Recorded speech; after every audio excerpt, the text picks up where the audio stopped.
నమస్కారం. డి న్యూస్కు స్వాగతం. నేను మీ శ్రీనివాస్. డి న్యూస్లో ముఖ్యాంశాలు. బాల్య వివాహాల రహితంగా బాపట్ల జిల్లాను తీర్చిదిద్దుతామన్న కలెక్టర్ వినోద్ కుమార్. అంతర్జాతీయ బాలల వారోత్సవాల ముగింపు. ప్రభుత్వ పథకాల రుణాల మంజూరు పేరుతో మోసాలకు పాల్పడుతున్నారన్న కేసులో నిందితుడి అరెస్టు. వివరాలు వెల్లడించిన మార్కాపురం డీఎస్పీ నాగరాజు. ఒంగోలు కలెక్టరేట్ వద్ద వామపక్ష ప్రజా సంఘాల నాయకుల ఆందోళన. కిడ్మాతో పాటు మావోయిస్టుల బూటకపు ఎన్కౌంటర్పై న్యాయ విచారణకు డిమాండ్. బాల్య వివాహాల రహితంగా బాపట్ల జిల్లాలను తీర్చిదిద్దుతామని కలెక్టర్ వినోద్ కుమార్ అన్నారు. బాపట్ల అక్బర్పేట అంబేద్కర్ గురుకుల విద్యాలయంలో నిర్వహించిన అంతర్జాతీయ బాలల హక్కుల వారోత్సవాల ముగింపు కార్యక్రమంలో కలెక్టర్ ప్రసంగించారు. సామాజిక ఎదుగుదల ద్వారా విద్యార్థుల భవిష్యత్తు ఉన్నతంగా ఉంటుందని అన్నారు. బాగా చదువుకొని సమాజంలోని పరిస్థితులపై అవగాహన పెంచుకోవాలని అన్నారు. రాష్ట్ర ప్రగతికి బాల్య వివాహాలు సమస్యాత్మకంగా మారాయని, వాటిని అరికట్టడానికి ప్రభుత్వం చిత్తశుద్ధితో కృషి చేస్తుందని తెలిపారు. తాను వసతి గృహంలో ఉంటూ ప్రభుత్వ కళాశాలలో చదివానని, అవకాశాలు సద్వినియోగం చేసుకుని మంచి స్థాయికి ఎదగాలని కోరారు. ఈ సందర్భంగా విద్యార్థులను నృత్య రూపకం ఆకట్టుకుంది. ICDS PD Radhamadhavi, DEO Purushottam, DM and HO Vijayamma, DSWO Rajadi Bora పాల్గొన్నారు. బాల్య వివాహాలు ఒక సాంఘిక దురాచారం మరియు నేరం.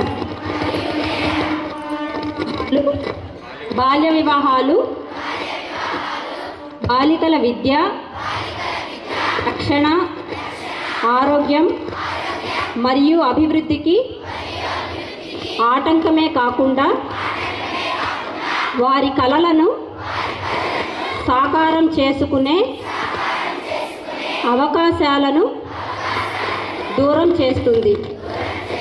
అందువల్ల నేను ప్రతిజ్ఞ చేస్తున్నాను, బాల్య వివాహాలకు వ్యతిరేకంగా సాధ్యమైన ప్రతి ప్రయత్నం చేస్తాను. సుప్రీంకోర్టు, హైకోర్టు ఎక్కడ చూసినా అక్కడ అన్ని చోట్ల కూడా బాలల హక్కు గురించి చాలా విస్తృతంగా మాట్లాడుకోవడం జరిగింది. చాలా విస్తృతమైన పద్ధతులు అలాగే సంస్థలు కూడా దీనికోసం ఏర్పాటు చేయడం జరిగింది. ఇందులో ఒక గర్వపడే అంశం ఏంటంటే వీటిలన్నిటికీ ఆల్మోస్ట్ అన్నిటికీ జిల్లా కలెక్టర్ గారు దీనికి రెస్పాన్సిబుల్ పర్సన్గా ఉంటారు. అంటే మీ అందరి ఒక చైల్డ్హుడ్కి directly or indirectly I'm responsible. So మీరందరూ కూడా you all like my children or my younger sisters or my friends లాగా. So I feel very proud. ఈ ఒక వారోత్సవాన్ని అలాగే నాతో పాటు జిల్లా విద్యాశాఖ అధికారి గారు ఉన్నారు, women and child welfare development officer ఉన్నారు, సోషల్ వెల్ఫేర్ ఆఫీసర్ ఉన్నారు, పోలీస్ వారు ఉన్నారు.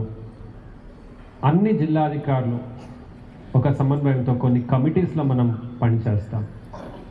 ఇప్పటిదాకా చాలా చక్కటి పనిచేసిన ప్రతి ఒక్క జిల్లా అధికారికి నేను ధన్యవాదాలు అలాగే ప్రశంసలు తెలియజేసుకుంటున్నాను. ప్రకాశం జిల్లాలోని వొకేషనల్ స్కూల్ విద్యార్థులకు ప్రాథమిక దశ నుంచే వొకేషనల్ కోర్సు ప్రాధాన్యత తెలుసుకునే విధంగా పాఠశాల విద్యాశాఖ చర్యలు చేపట్టింది. ఇప్పటి వరకు 9, 10 తరగతుల విద్యార్థులకు వొకేషనల్ కోర్సు బోధిస్తుండగా తాజాగా 6వ తరగతి నుంచి విద్యార్థులను ఆ దిశగా సన్నద్ధం చేసేలా ప్రీ వొకేషనల్ పుస్తకాలను అందిస్తుంది. విద్యార్థులు పాఠశాల స్థాయిలోనే తమ నైపుణ్యాన్ని మెరుగుపరుచుకుంటూ జీవితంలో నిలదొక్కునేందుకు ప్రకాశం జిల్లాలో 71 వొకేషనల్ స్కూల్స్ ఏర్పాటు చేశారు. సిలబస్తో పాటు స్కిల్ డెవలప్మెంట్ కోసం చేసే బోధనతో ఉద్యోగాల కోసం ఎదురు చూడకుండా సొంత టాలెంట్తో ఆర్థికంగా నిలబడి పలువురికి ఉపాధి కల్పనే లక్ష్యంగా వొకేషనల్ స్కూల్ పనిచేస్తున్నాయి. ఇప్పటి వరకు 8 నుంచి 10వ తరగతి విద్యార్థులకు మాత్రమే ప్రత్యేక సిలబస్ ద్వారా బోధిస్తుంటే ఇప్పుడు 6వ తరగతి నుంచే సన్నద్ధం చేసేందుకు సమగ్ర శిక్ష ప్రీ వొకేషనల్ బుక్స్ అందజేస్తుంది. ఈ బుక్స్ను రాష్ట్ర విద్యాశాఖ అన్ని జిల్లాలకు సరఫరా చేయగా డిఓ కిరణ్ కుమార్ ఆదేశాల మేరకు సమగ్ర శిక్ష జీసీడీఓ హేమలత వొకేషనల్ స్కూళ్లకు పుస్తకాలు పంపేందుకు ఏర్పాట్లు చేస్తున్నారు. వొకేషనల్ స్కూల్స్ 71 ఉన్నాయండి జిల్లాలో. ఆ వొకేషనల్ స్కూల్స్లో చదివేటువంటి 6, 7, 8 తరగతుల పిల్లలకి ప్రీ వొకేషనల్ నాలెడ్జ్ని అందించడం కోసం అని చెప్పేసి సమగ్ర శిక్ష స్టేట్ ఆఫీస్ నుంచి మనకి బుక్స్ వచ్చినాయండి. వాటిని డిస్ట్రిబ్యూట్ చేయడం జరిగింది. 6th క్లాస్కి వచ్చేసేసి 5,590 బుక్స్ డిస్ట్రిబ్యూట్ చేశాము. 7th క్లాస్ వచ్చేసి 6,494 బుక్స్, అదే 8th క్లాస్ వచ్చి 6,691 బుక్స్ మనం డిస్ట్రిబ్యూట్ చేయడం జరిగింది. ఇవి కేవలం ఎందుకోసం అంటే యాక్చువల్గా వొకేషనల్ సబ్జెక్ట్స్ అనేటువంటి వాళ్ళకి 9th క్లాస్ నుంచి స్టార్ట్ అవుతాయి. దానికి రావడానికి ముందే వాళ్ళకి వొకేషనల్ కోర్సెస్ గురించి, వొకేషనల్ ట్రైనింగ్ వాటి గురించి ఆ నాలెడ్జ్ అనేటువంటిది చాలా అవసరము అని చెప్పేసి పిల్లలకి ఫస్ట్ నుంచి కూడా వాటి మీద ఇంట్రెస్ట్ పెంచడం కోసం అని చెప్పేసి ఈ యొక్క ప్రీ వొకేషనల్ బుక్స్ని సమగ్ర శిక్ష అమరావతి వారు డిస్ట్రిబ్యూట్ చేయమని చెప్పేసి ఆదేశించడం జరిగిందండి. ఆ ప్రకారం మేము గౌరవ డిఓ గారి అనుమతితోటి డిస్ట్రిబ్యూట్ చేయడం జరిగింది. వొకేషనల్ నాలెడ్జ్, అసలు వొకేషనల్ అనేటువంటిది ఎందుకు, ఏ విధంగా ఉపయోగపడుతుంది, మనల్ని మనం ఏ విధంగా మన స్కిల్స్ని డెవలప్ చేసుకోవచ్చు, ఈ రోజుల్లో ఉద్యోగాల కోసం, గవర్నమెంట్ ఉద్యోగాల కోసం, తక్కువగా ఉన్నటువంటి వాటి కోసం ఆశపడి నిరాశ చెందే కన్నా మన చేతిలో ఏదో ఒక స్కిల్ అనేటువంటిది ఉంటే ఆ స్కిల్ని బేస్ చేసుకుని మనకి ఎంప్లాయ్మెంట్ క్రియేట్ చేసుకోవడమే కాకుండా 10 మందికి ఎంప్లాయ్మెంట్ క్రియేట్ చేయగలగాలి. కాబట్టి సో ఆ ప్రకారం విద్యార్థులను తయారు చేసే దిశగా జరుగుతున్నటువంటి ప్రోగ్రామ్ కాబట్టి ఇది. సో ఈ వొకేషనల్ కోర్సెస్కి వీటికి అంత ప్రయారిటీ ఇవ్వడం జరిగిందండి. దానిలోకి ఎంటర్ కాకముందే పిల్లలకి కంప్లీట్ నాలెడ్జ్ ఉండాలి అనే ఉద్దేశంతో ఈ ప్రీ వొకేషనల్ బుక్స్ డిస్ట్రిబ్యూట్ చేయడం. ప్రభుత్వ పథకాల రుణాలు మంజూరు చేయిస్తానని మోసానికి పాల్పడుతున్నాడన్న ఫిర్యాదుపై ప్రకాశం జిల్లా పోలీసులు ఓ వ్యక్తిని అరెస్ట్ చేశారు. హైదరాబాద్కు చెందిన తోట బాలాజీ నాయుడు ఈ కేసులో నిందితుడని మార్కాపురం డీఎస్పీ యు నాగరాజు తెలిపారు. ఎర్రగొండపాలెం పోలీస్ స్టేషన్లో నిర్వహించిన మీడియా సమావేశంలో ఆయన వివరాలు వెల్లడించారు. ఎర్రగొండపాలెం మండలం అయ్యంబొట్లపల్లికి చెందిన మాదాల సూర్యనారాయణకు అపరిచిత వ్యక్తి ఫోన్ కాల్ ద్వారా పీఎం నిరుద్యోగ భృతి, పీఎం కిసాన్ రుణాలు మీ మండలానికి మంజూరయ్యాయని 1,29,000 తాము చెప్పిన బ్యాంక్ అకౌంట్కు జమ చేయాలని కోరగా బాధితుడు సూర్యనారాయణ నగదు జమ చేశాడు. తదుపరి ఎన్నిసార్లు అపరిచిత వ్యక్తికి ఫోన్ కాల్ చేసినా స్పందన లేకపోవడంతో పోలీసులను ఆశ్రయించారు. బాధితుడు ఫిర్యాదు మేరకు విచారించిన పోలీసులు తోట బాలాజీ నాయుడును అదుపులోనికి తీసుకుని 1,29,000 రూపాయల నగదు స్వాధీనం చేసుకున్నారు. ప్రభుత్వ ఇంజనీరింగ్ ఉద్యోగం చేస్తూ ఓ రాజకీయ నాయకుడి ఫిర్యాదుతో ఏసీబీ కేసులో పట్టుబడి ఉద్యోగం పోగొట్టుకున్న బాలాజీ నాయుడు తెలుగు రాష్ట్రాల్లో రాజకీయ నాయకుల టార్గెట్గా సుమారు 50 మంది వరకు ప్రజాప్రతినిధులను మోసం చేసినట్లు డీఎస్పీ తెలిపారు. బాలాజీ నాయుడుపై తెలుగు రాష్ట్రాల్లో 32 చీటింగ్ కేసులు నమోదయ్యాయని, గత నెలలోనే నెల్లూరు జైలు నుంచి విడుదలయ్యాడని అన్నారు. PMR యోజన కింద ఆవాస యోజన లేదా ఉద్యోగం ఏదో చెప్పి మీకు దాదాపు ఒక 60 మందికి సబ్సిడీ కింద ఒక్కొక్కరికి 10 లక్షలు వస్తాయి. సబ్సిడీ కింద ఒక 5 లక్షలు కట్ అవుతాయి. ఇంకొక 5 లక్షలు మాత్రమే కట్టాల్సి వస్తుంది. అది శాంక్షన్ అవ్వాలంటే మీరు కొంత 2,100 అంత మనిషికి ఇంత వేస్తే, ఇది సెంట్రల్ గవర్నమెంట్ స్కీమ్ కాబట్టి స్టేట్ గవర్నమెంట్ కూడా పెద్ద ఐడియా ఉండదు. సో కాబట్టి మీకు గ్రాంట్ మంజూరు అవుతుందని చెప్పేసి చెప్పడం జరిగింది. సో అది నమ్మి దాదాపు 1,20,000 రూపాయలు ఇతను చెప్పిన అకౌంట్కి అందరూ ట్రాన్స్ఫర్ చేశారు ఇక్కడి నుంచి. సబ్సిక్వెంట్గా అది మోసపోయానని అతను గుర్తించడం జరిగింది. ఇంతకు ముందు కూడా కంప్లీట్గా ఒక్క రాజకీయ నాయకుల్ని, ఎమ్మెల్యేలని, కొత్తగా వచ్చిన ఎమ్మెల్యేలని, లేకపోతే ఎమ్మెల్యే కంటెస్టింగ్ క్యాండిడేట్స్ని, కొంతమంది సీనియర్ ఎమ్మెల్యేలు కానీ అంతకుముందు చేసిన చాలామంది మంత్రుల్ని ఉమ్మడి రాష్ట్రం నుంచి కూడా 2009 నుంచి కూడా ఈ తోట బాలాజీ నాయుడు అని ఇతను ఒక ఎంప్లాయీ, ఇంజనీర్, అతను ఎన్టీపీసీలో పనిచేస్తా ఈ అవినీతి కేసుల్లో ఇరుక్కొని ఉద్యోగం పోగొట్టుకున్నారు. దానికి సంబంధించి ఏదో పొలిటికల్ వాళ్ళే అతన్ని టార్గెట్ చేసేది, వాళ్ళ వల్లే ఉద్యోగం పోయిందని నాకు తెలిసి ఇంటెన్షనల్గా పొలిటికల్ పర్సన్స్ని టార్గెట్ చేసి సుమారు ఒక 100 మంది రాజకీయ నాయకుల్ని ఇతను మోసం చేశారు. ఒకరే రిపోర్ట్ ఇచ్చారు కాబట్టి ఆ ఒక్కరి పేరే మీ దగ్గర ఉదాహరిస్తున్నా. సో మా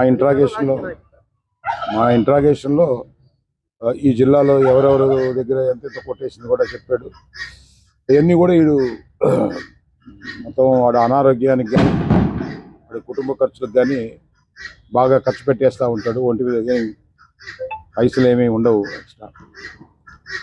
సో ఇప్పుడు ఎర్రగొండపాలెంలో వీడు చేయి పెట్టాడు కాబట్టి మేము ఇతను ధైర్యంగా ఈ సూర్యనారాయణ రిపోర్ట్ ఇచ్చాడు కాబట్టి దీనికి సంబంధించి కేసు కట్టిదే సేమ్ బాలాజీ నాయుడు, తోటా బాలాజీ నాయుడిని మేము ఈరోజు అరెస్ట్ చేసి సో అతని దగ్గర కొంత అమౌంట్ కూడా మనం సీజ్ చేయడం జరిగింది. ప్రభుత్వ సర్వజన ఆసుపత్రిలో పారిశుధ్యం మెరుగుపరిచేందుకు ప్రత్యేక కార్యక్రమాలు చేపడుతున్నట్లు ప్రకాశం జిల్లా వైద్య శాఖాధికారి డాక్టర్ టి వెంకటేశ్వర్లు తెలిపారు. ప్రభుత్వ ఆసుపత్రిలో డ్రైనేజీలను శుభ్రం చేసేందుకు స్పెషల్ డ్రైవ్ చేపట్టారు. 15 సంవత్సరాలుగా జీజీహెచ్ మరియు ముందు ప్రాంతంలోని డ్రైనేజీల్లో పూడిక తీయని కారణంగా తలెత్తిన సమస్యతో వైద్యులు, ఆసుపత్రికి వచ్చే రోగులు, సహాయకులు రోగాల బారిన పడుతున్నారని అన్నారు. కలెక్టర్ ఆదేశాల మేరకు జీజీహెచ్లో పారిశుధ్య పరిరక్షణ కమిటీ ద్వారా డ్రైనేజీ పనులు పర్యవేక్షించడం జరుగుతుందని అన్నారు. ఆసుపత్రి ఆవరణలో తమ సిబ్బంది, మున్సిపల్ సిబ్బంది పారిశుధ్య పనులు మెరుగుపరుస్తున్నారని తెలిపారు. Hospital AO Addayya, RMO doctor Madhavilatha, doctor Yedukondalu పాల్గొన్నారు.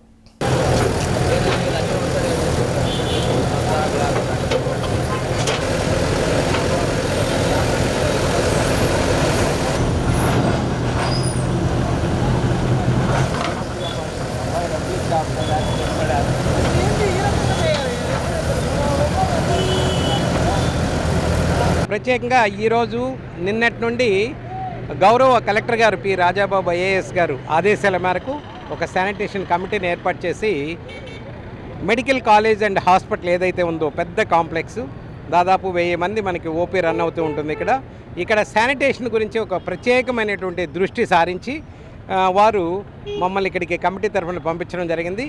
అదేవిధంగా నిన్నంతా కూడా పరిశీలన చేసి ఎక్కడెక్కడైతే మనకి డ్రైనేజ్ సిస్టమ్ బ్లాక్ అయ్యిందో అక్కడంతా కూడా గమనించడం జరిగింది. తదుపరి చర్యల్లో భాగంగా ఎక్కడ బ్లాక్ అయ్యిందో అక్కడ స్లడ్జ్ని అంతా కూడా తీపిచ్చేదానికి శానిటేషన్ కమిటీ వారు, అదేవిధంగా హాస్పిటల్కి సంబంధించినటువంటి ఆర్ఎంఓ గారు, ఏడీ గారు, అదేవిధంగా సూపరింటెండెంట్ గారు వీరందరూ కూడా ముందుకొచ్చి ఇమ్మీడియట్గా వర్క్ అయితే స్టార్ట్ చేశారు. మీరు చూస్తూ ఉన్నారు ఇప్పుడు ప్రొక్లైనర్తో వర్క్ చేయటము. సో ఇది శుభపరిణామం.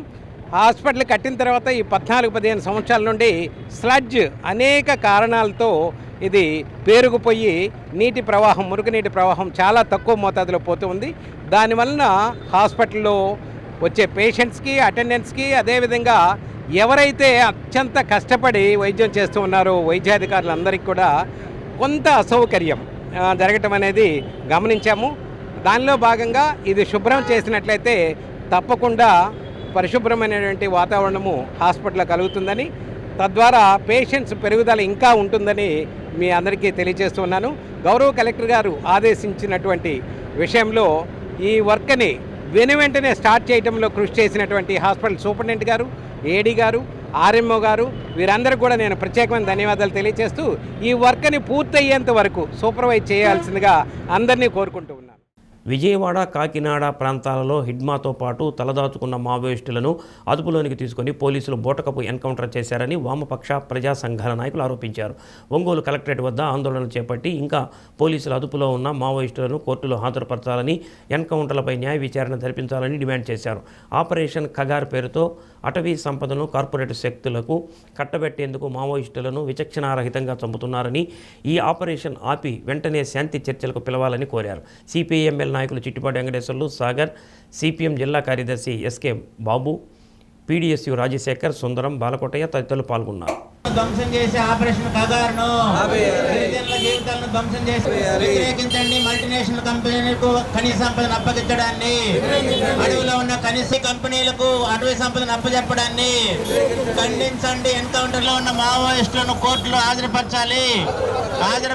కస్టడీలో ఉన్న మావోయిస్టులను గెంటి వేసే ఆపరేషన్ ఖగార్ను, అడవుల నుండి ఆదివాసుల చేతిలో ఉన్నటువంటి మావోయిస్టులను విదేశీ కంపెనీతో చేసుకున్న మైనింగ్ ఒప్పందాలను రద్దు చేయాలి. విదేశీ కంపెనీలతో చేసుకున్న మైనింగ్ ఒప్పందాలను నిలిపివేయాలి. ఆపరేషన్ ఖగారును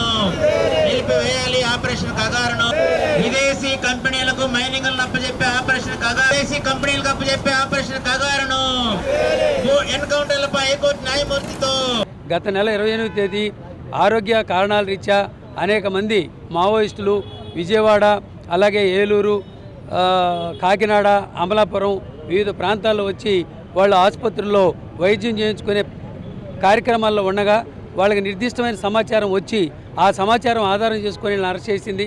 అరెస్ట్ చేసి కోర్టులో హాజరుపరచడం కాకుండా కొంతమందిని ఎన్కౌంటర్ చేసి మారేడుమిల్లిలో మేము ఎదురెదురు కాల్పులు జరిగినాయని బూటగా ప్రకటన చేసింది. అందుకే దీని మీద న్యాయ విచారణ జరిపించాలని, చట్టబద్ధంగానే పరిపాలన చేయాలని మేము ఈ సందర్భంగా డిమాండ్ చేస్తున్నాం. అలాగే మావోయిస్ట్ పార్టీ బేషరతుగా వాళ్ళ కాల్పులను విరమించుకోవడమే కాకుండా ప్రభుత్వంతో చర్చలు జరుపుతామని వాళ్ళు ముందుకు వచ్చినప్పుడు కూడా ప్రభుత్వం మొండిగా తిరస్కరించి మార్చి 31 లోపున ముక్త మావోయిజం అనే పేరుతోటి, భారతదేశంలో మావోయిజం లేకుండా చేస్తామనే పేరుతోటి బాటంగా హత్యలకు పూనుకుంటుంది. మార్చి 31 నాటికి అవినీతిని నిర్మూలిస్తాము, భూ పంపిణీ చేస్తాము, పేదరికాన్ని నిర్మూలిస్తాము, నిరుద్యోగాన్ని రూపుమాపుతామనేటి డెడ్లైన్ పెట్టవచ్చు. అంతేగాని అలాంటివి కాకుండా మేము మావోయిస్టులు నిర్మిస్తాము అని చెప్పడం అంటే ఎవరికి హామీ ఇస్తున్నారంటే ఇవాళ కార్పొరేట్ కంపెనీలకు హామీ ఇస్తున్నారు. మీరు నమ్మండి, దేశ విదేశాల నుంచి పెట్టుబడులు పెట్టండి, మేము ఇక్కడ ప్రతిఘటన లేకుండా చూస్తాము ప్రజల నుంచి అని చెప్పి చెప్పడమే. అందుకని ఖచ్చితంగా దీన్ని ప్రజా ఉద్యమాల ద్వారా ఈ విధానాన్ని తిప్పికొట్టాలి. అందుకని ప్రభుత్వం మీద ఒత్తిడి తీసుకురావాలి, న్యాయ విచారణ జరిపించాలని చెప్పి మేము డిమాండ్ చేస్తున్నాం. ఎన్నికల కమిషన్ నిబంధనల మేరకు ఈవీఎం యంత్రాలు భద్రపరిచే గోదాముల వద్ద సెక్యూరిటీ ఏర్పాట్లను నిరంతరం పనిచేసే విధంగా ఏర్పాటు చేసి సీసీ కెమెరాలను బాపట్ల జిల్లా కలెక్టర్ వినోద్ కుమార్ పరిశీలించారు. భద్రతా సిబ్బందికి పలు సూచనలు చేశారు. ఆర్డీఓ పి గ్లోరియా, తహసీల్దార్ సలీమా, ఎన్నికల విభాగం పర్యవేక్షకులు షేక్ షఫీ తదితరులు ఉన్నారు.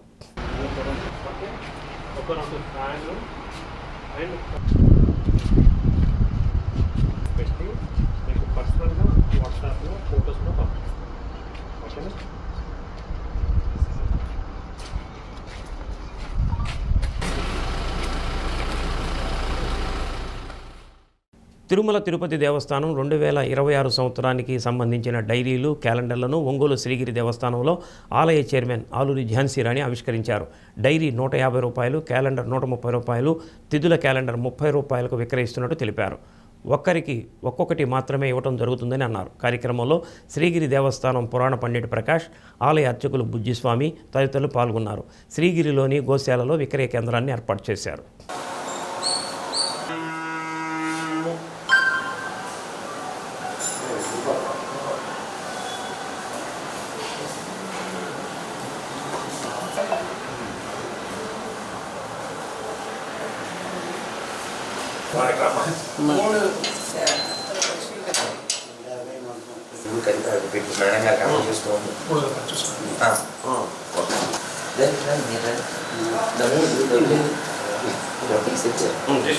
మీ దాంట్లో మేము కాపీ చేస్తాం. అట్లా వద్దు, మీ జాగ్రత్తలో మీరు ఉండాలి.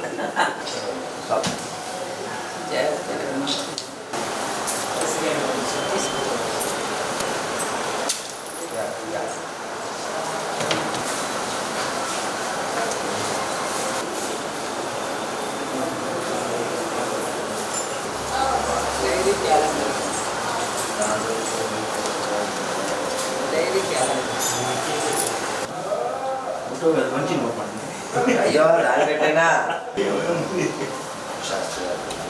సాయి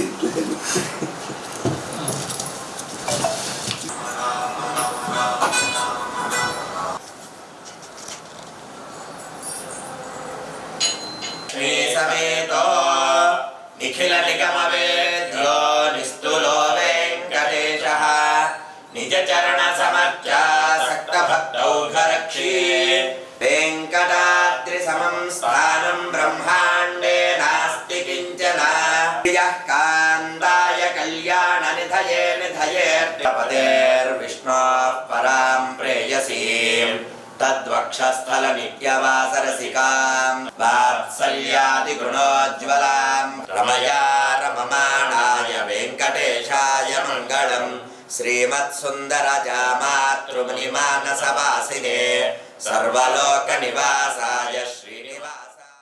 ప్రకాశం జిల్లా ఒంగోలు పట్టణంలో గల శ్రీ సిద్ధేశ్వరీ పీఠపాలిత శ్రీగిరి శ్రీ వెంకటేశ్వర స్వామివారి దేవస్థానమునందు ప్రతి సంవత్సరంలానే ఈ సంవత్సరము కూడా శ్రీవారి గోక్షేత్రంలో తిరుమల తిరుపతి దేవస్థానం వారు ప్రచురించినటువంటి 2026వ సంవత్సరానికి సంబంధించినటువంటి క్యాలెండర్లు అలానే డైరీలు విక్రయానికి ఉంచడం జరిగింది. భక్తులందరూ కూడా ఈ సదవకాశాన్ని వినియోగించుకుని స్వామివారి యొక్క అనుగ్రహానికి పాత్రులు కావలసిందిగా కోరుతూ ఉన్నాం. అదేవిధంగా డైరీ 150 రూపాయలు, పెద్ద క్యాలెండరు 130 రూపాయలు, చిన్న క్యాలెండరు తిథులతో ఉన్నటువంటి చిన్న క్యాలెండరు 30 రూపాయలుగా ధర నిర్ణయించారు తిరుమల తిరుపతి దేవస్థానం వారు. ఆ ధరకే ఒంగోలు పట్టణంలో శ్రీగిరి దేవస్థానంలో ఈ విక్రయశాలలో టీటీడీ విక్రయశాలలో విక్రయం చేస్తూ ఉన్నారు. భక్తులందరూ ఈ సదవకాశాన్ని వినియోగించుకోవాలి. ఈ సంవత్సరం పరిమితంగా స్టాక్ రావటం చేత భక్తులు వీలైనంత త్వరగా ఈ అవకాశాన్ని సద్వినియోగం చేసుకుంటారని కోరుకుంటూ ఉన్నాం. స్టాక్ తక్కువగా ఉండటం వల్ల ఒక భక్తుడికి ఒక క్యాలెండరు ఒక డైరీనే ఇవ్వబడుతుంది. ఈ యొక్క అవకాశాన్ని కూడా భక్తులు గమనించి తగు ఏర్పాట్లు చేసుకోవాల్సిందిగా కోరుతూ ఉన్నాం. ఓం నమో వెంకటేశాయ. ఒంగోలు సంతపేట షిరిడి సాయిబాబా మందిరంలో శ్రీ హరిహరసుత అయ్యప్ప స్వామి అఖండ పడి భజన కార్యక్రమాన్ని వైభవంగా నిర్వహించారు. ప్రత్యేకంగా అరటి బోధెలతో పలు రకాల పుష్పాలతో అలంకరించిన వేదికపైన అయ్యప్ప స్వామి ఉత్సవ మూర్తులను కొలువు తీర్చి అభిషేకం జరిపించారు. శివస్వామి బృందం భక్తి గీతాలు ఆలపించగా అయ్యప్ప, శివ, భవానీ, గోవిందమాలధారులు పెద్ద సంఖ్యలో పాల్గొన్నారు. ఆలయ వ్యవస్థాపక అధ్యక్షుడు అలహరి చెంచలరావు కార్యక్రమాన్ని పర్యవేక్షించారు.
మరి అయ్యప్ప 12 ఏళ్ల బాలుడుగా చక్కగా మనందరినీ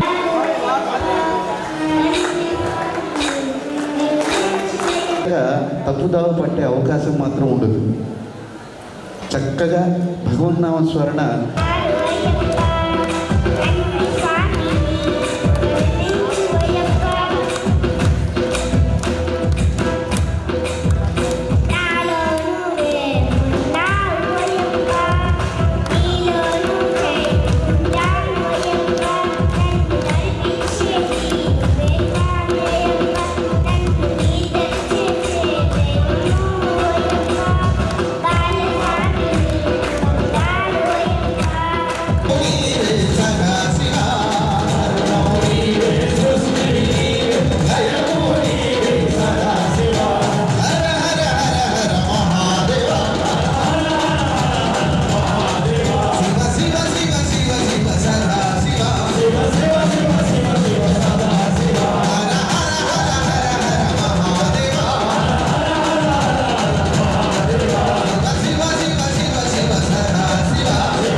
తెలంగాణ, కర్ణాటక రాష్ట్రాల్లో కంటే ఆంధ్రప్రదేశ్లో మహిళలకు ఉచిత బస్సు ప్రయాణం కల్పించిన స్త్రీ శక్తి పథకం విజయవంతమైందని APSRTC zonal chairman Sannapureddy Suresh Reddy అన్నారు. అద్దంకి డిపోను సందర్శించి ప్రయాణికులకు వసతి సౌకర్యాలు, స్త్రీ శక్తి పథకం అమలు గురించి డిఎం మహబూబ్ నుండి వివరాలు తెలుసుకున్నారు. ఆక్యుపెన్సీ రేషియో పెరుగుదలతో ప్రయాణికుల సంఖ్య కూడా పెరిగిందని, అందుకు అనుగుణంగా ఆర్టీసీ బస్టాండ్లో పారిశుధ్యం, పరిశుభ్రత, తాగునీటి వసతి, ప్రయాణికులకు రక్షణ తదితర సౌకర్యాలు మెరుగుపరిచేలా చర్యలు తీసుకోవాలని అన్నారు. బస్సుల సంఖ్య పెంచాలని ప్రయాణికులు కోరుతున్నారని తెలిపారు. స్త్రీ శక్తి పథకానికి రీయింబర్స్మెంట్ కింద ఆర్టీసీకి ప్రభుత్వం 400 కోట్లు విడుదల చేసిందని, సంస్థలో పదోన్నతులు అమలు చేయడం జరిగిందని అన్నారు. ఈ పథకం అమలులో కష్టపడి పనిచేస్తున్న ఆర్టీసీ సిబ్బంది సంక్షేమానికి కూటమి ప్రభుత్వం ప్రాధాన్యత ఇస్తుందని చెప్పారు. APSRTC zonal chairman Sannapareddy Suresh Reddy గారు నేను ఈరోజు హైదరాబాద్ వెళ్తూ ఆకస్మికంగా ఇక్కడ రావడం జరిగింది. ఇప్పుడు స్త్రీశక్తి పథకం ఇచ్చిన తర్వాత పెద్ద ఎత్తున మహిళలు ఈ యొక్క కార్యక్రమాలు విజయవంతం చేసుకుంటున్నారు. అటు కర్ణాటకలో, తెలంగాణ కంటే కూడా మన ప్రాంతంలో ఈ యొక్క పథకం చాలా పెద్ద ఎత్తున సక్సెస్ అయింది. అందుకు ముఖ్యమంత్రి గారు కూడా ఏపీఎస్ఆర్టీసీని అభినందించడం జరిగింది. అయితే ఓఆర్ పెరిగింది, దానికి కావాల్సినటువంటి మేము ఇన్ఫ్రాస్ట్రక్చర్ కానీ ప్రయాణికులకి మెరుగైన సౌకర్యాలు అందించడంలో ఏ రకంగా ఉందని పరిశీలించడానికి నేను రావడం జరిగింది. ఇక్కడ మనకి పరిసరాలు మరింత పరిశుభ్రంగా పెంచుకోవాలి. ఎందుకంటే ఎప్పుడైతే ప్రజలు ఎక్కువగా ఆర్టీసీ ప్రాంగణంకి వస్తున్నారో వాళ్ళకి మంచినీరు కానీ, టాయిలెట్స్ కానివ్వండి, అదే రకంగా కుర్చీలు, ఈ ఫెసిలిటీస్ అన్నీ కూడా పెంచమని మన యొక్క ప్రభుత్వం యొక్క ఆదేశం. అందుకోసం అది చూసి ఇక్కడ ఏం అవసరం ఉంది, ఇక్కడ డస్ట్బిన్స్ ఉన్నాయా లేదా, లేకపోతే వాటర్ ఫెసిలిటీ ఎట్లా ఉంది, ఇవన్నీ కూడా పరిశీలించడానికి కోసంగా నేను ఇక్కడికి రావడం జరిగింది. కొంత మేరకు ఇక్కడ పారిశుధ్యం కానీ మిగతా విషయాలు బాగానే ఉన్నాయి.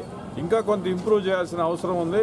అది కొన్ని సూచనలు కూడా చేశాను. కొంత బస్సులు కూడా నేను టచ్ చేయడం జరిగింది.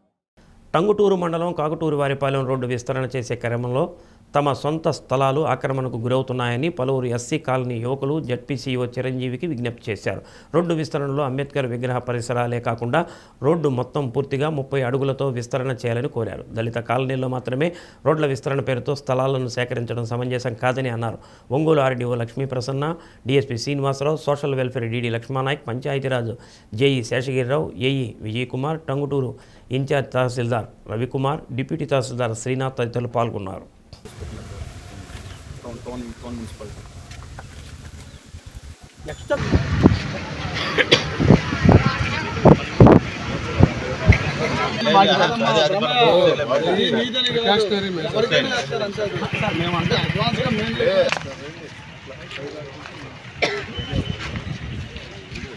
అడుగుతున్నారు. మా క్వశ్చన్ అయితే మాకు ఈ స్థలము ఇవన్నీ కాదు సార్. ఒక 30 ఫీట్ రోడ్డు, ఎక్స్టర్నల్ రోడ్డు కూడా 30 ఊరికి main road sir. Bus road దగ్గర నుంచి ఊరు దాకా మొత్తం టాప్ టు బాటం ఉంది. అక్కడ నుంచి కొట్టుకుంటారండి సార్. అక్కడ నుంచి 30 ఫీట్ అడగండి, ఎండింగ్ వరకు 30 ఫీట్ అడగండి, మాకే ప్రాబ్లం లేదు. మాకు ఎటువంటి ప్రాబ్లం లేదు. 10 కార్లు వెళ్ళటానికే 44 అడుగులు అంటే ఇంకా బైపాస్లు ఎన్ని వేయాలి? 7 నుంచి కొండేపు చూడండి, మెట్టపాలెం దగ్గర చూడండి, వెన్నూరు దగ్గర చూడండి, మరి అవన్నీ కొట్టేయాలిగా. అంటే ఒక మా మాలపల్లిలో ఎందుకు అడుగుతున్నారు? మా సమస్య సార్, ఇంక మేమేం లేదు. అంటే మేము అడుగుతున్నామంటే మేము అలుపులం కాబట్టి మేము అధికంగా అడుగుతున్నాం. మా దగ్గర ఎందుకు జరుగుతుంది అంటే ఇది కేవలం వివక్షత. మా స్థలంలోకి వచ్చి మా స్థలంలో సెక్రటరీ దౌర్జన్యం చేస్తా, మీరెవరు అడగటానికని చెప్పి మా పిల్లల మీద, మా చదువుకున్న పిల్లల మీద 7 మీద ఫిర్యాదు చేయటం అనేది ఎంతవరకు కరెక్ట్ సార్? ఇది అంటే అధికారులను అడ్డు పెట్టుకొని అధికారులు మేము విధులకు ఆటంకం కలిగిస్తున్నామని చెప్పేసి ఇది ఎంతవరకు సార్? ఒక మాలపల్లిలోనే ఎందుకు జరుగుతుంది ఇది? ఇక్కడ వేరే కాస్ట్ లేదు సార్. మాలపల్లి మాదిగలు వచ్చేసి 17 ఓట్లు, 780 ఓట్లు మా మాలపల్లి. మేమే ఉన్నాం. అంటే కేవలం టార్గెట్ మాలలేనా? ఎందుకు టార్గెట్ చేస్తున్నారు మీరు కూడా ఆలోచించండి సార్. కేవలం ఒక మాలపల్లిలోనే 30 ఫీట్లు రోడ్డు ఎందుకు అడుగుతున్నారు? ఏ ప్రతిపాదికను అడుగుతున్నారు? అద్దంకి ఎన్టీఆర్ నగర్లో అల్లుడిపై మేనమామ దాడి చేసిన సంఘటనపై పోలీసులు ఫిర్యాదు అందింది. తెలిసిన సమాచారం మేరకు బాధితుడు శ్రీను తండ్రి మేనమామ లోకేష్లు మద్యం మత్తులో ఘర్షణ పడగా తన తండ్రితో ఎందుకు గొడవ పడ్డాడని అడిగేందుకు లోకేష్ తనపై దాడి చేయడంతో తలకు గాయమై ఫిర్యాదు చేశాడు. 108లో ప్రభుత్వ వైద్యశాలకు తరలించి బాధితుడితో సిఐ సుబ్బరాజు ఘటనా పూర్వపరాలను విచారించి అనంతరం కేసు నమోదు చేస్తామని తెలిపారు.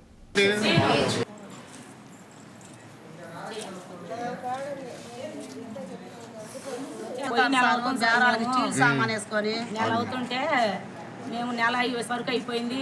ఇయ్యాలే వచ్చింది. నిన్న రాత్రి గొడవైంది. మా ఆయన ఒక సొక్క దాగాడు, మా తమ్ముడు ఒక సొక్క దాగారు. ఇద్దరు అరుచుకున్నారు. మాట అనుకున్నారు సార్. ఎవరు కొట్టుకోలేదు ఆడ. మా మేనమామ కూడా ఉన్నాడు సాడ, పెద్దోడు మా అమ్మట వచ్చి. సరే ఇంకా అక్కడ జరిగినాయి. మా ఎవరిని చెప్పలేదు. మేము 2 అప్పుడు వచ్చాము. వాడేమో బండికి వెళ్ళి ఇప్పుడు వచ్చాడు నా కొడుకు. ఈవిడ పోయి వాడి ఇంటికాడ వాడు ఉన్నాడు మా తమ్ముడు. ఇంక నా కొడుకు వచ్చి నా తండ్రిని కొట్టాడంట. అక్కడ అంత దమ్ము ధైర్యం వాడికి, నా తండ్రిని కొట్టాల్సిన పని ఏముంది అని అంట వాగుతా వత్తంటి ఇంటికి. నేను వచ్చి బయటకు వచ్చి వినపడి మాటలు బయటకు వచ్చి ఎవరా అక్కడ ఏం జరిగిందో నువ్వు చూడలేదయ్యా, ఎవరు కొట్టుకోలేదురా, మీ నాన్న కొడుతుంటే నేను ఎందుకు ఊరుకుంటాను, పెద్దోడు పెద్దవి కూడా ఉన్నాడు. బులెటిన్ ముగించే ముందు ముఖ్యాంశాలు మరోసారి. బాల్య వివాహాల రహితంగా బాపట్ల జిల్లాను తీర్చిదిద్దుతామన్న కలెక్టర్ వినోద్ కుమార్. అంతర్జాతీయ బాలల వారోత్సవాల ముగింపు. ప్రభుత్వ పథకాల రుణాల మంజూరు పేరుతో మోసాలకు పాల్పడుతున్నారన్న కేసులో నిందితుడి అరెస్టు. వివరాలు వెల్లడించిన మార్కాపురం డీఎస్పీ నాగరాజు. ఒంగోలు కలెక్టరేట్ వద్ద వామపక్ష ప్రజా సంఘాల నాయకుల ఆందోళన. హిడ్మాతో పాటు మావోయిస్టుల బూటకపు ఎన్కౌంటర్పై న్యాయ విచారణకు డిమాండ్. డి న్యూస్లో నేటి మాట. అంధత్వాన్ని నయం చేయగలం, కానీ అహంకారంతో కళ్ళు మూసుకుపోయిన వారిని ఎవరూ బాగు చేయలేరు.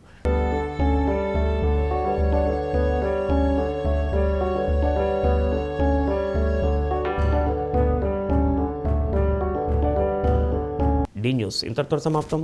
నమస్కారం.